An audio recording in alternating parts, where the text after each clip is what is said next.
L'agenda pour l'implémentation de l'accord de paix du Soudan du Sud accuse du retard. Pour évaluer l'évolution du calendrier de la transition, le dirigeant soudanais Abdel Fattah al-Burhan a effectué une visite à Juba le 17 mars 2022. Le président du Conseil souverain de transition soudanais a proposé un soutien de son pays pour garantir que la mise en œuvre de l'accord de paix revitalisé de 2018 se fasse à l'amiable. Notons que la mise en place de la justice transitionnelle et le tribunal hybride prévu au chapitre 5 du pacte de paix sud-soudanais ne sont pas encore actualisés.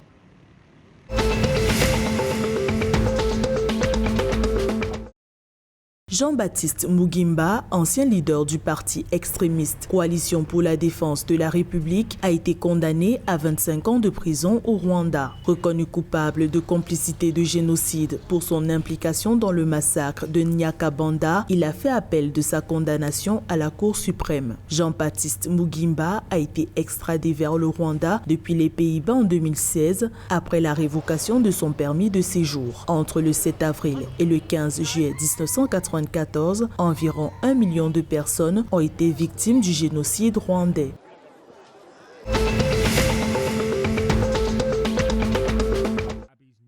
En Éthiopie, le Parti de la prospérité au pouvoir a révoqué 2574 responsables à la suite de l'évaluation pré-congrès du parti. Au total, 10 658 membres du parti ont reçu des avertissements et des rétrogradations. Début mars 2022, le Parti de la prospérité a radié des membres accusés d'avoir enfreint les règles de gestion financière et des actifs du parti. Le Parti de la prospérité a tenu sa première assemblée générale du 10 au 12 mars 2022.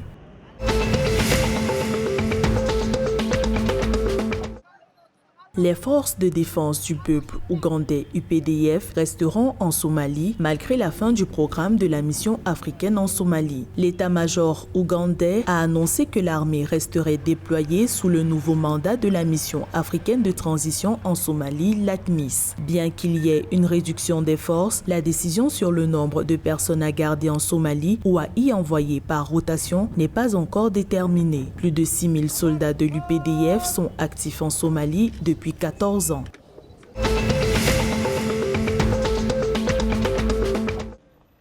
Le Kenya a bénéficié d'une seconde ligne de crédit de la Banque mondiale d'une valeur de 85 milliards de shillings, soit 750 millions de dollars, dans le cadre du programme Development Policy Operation. Cet apport financier vise à réduire les pressions budgétaires en rendant les dépenses publiques plus efficaces et transparentes. Outre le financement de l'appui budgétaire, le produit du prêt devrait renforcer la réserve de devises utilisables du Kenya. Le pays devrait cependant renforcer l'investissement dans l'énergie verte et la construction de structures de gouvernance en plus d'utiliser les liquidités du programme.